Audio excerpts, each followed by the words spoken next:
తిరుపతి తొక్కిసలాట ఘటనలో గాయపడిన వారిని ఈవో శ్యామలరావు పరామర్శించారు. పద్మావతి వైద్య కళాశాలను సందర్శించి క్షతగాత్రులను ఆరోగ్య పరిస్థితిపై ఆరా తీశారు. అనంతరం ఆయన మీడియాతో మాట్లాడుతూ తొక్కిసలాట ఘటన దురదృష్టకరమన్నారు.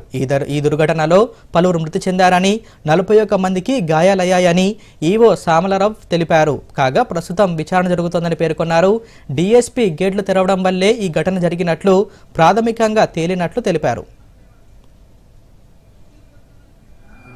నిన్న దురదృష్టవశాత్తు జరిగిన సంఘటన చనిపోయారు.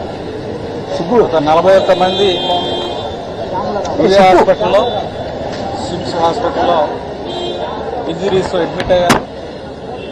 వాళ్ళలో ఇప్పటికే 20 మంది దాకా వారిని డిశ్చార్జ్ చేయడం జరిగింది. ప్లానింగ్ అంతా కరెక్ట్గా ఉంది. అక్కడ జరిగిన ఒక డిఎస్పీ దాన్ని గేటుని తెరిచి ఉంచేటప్పుడు తీసుకోవాల్సిన ప్రికాషన్స్ తీసుకోకపోవడం వల్ల జరిగినట్టుగా అనిపిస్తుంది. ప్రిలిమినరీగా ఇవన్నీ డీటెయిల్డ్ ఎంక్వైరీ చేస్తే కానీ తెలియదు.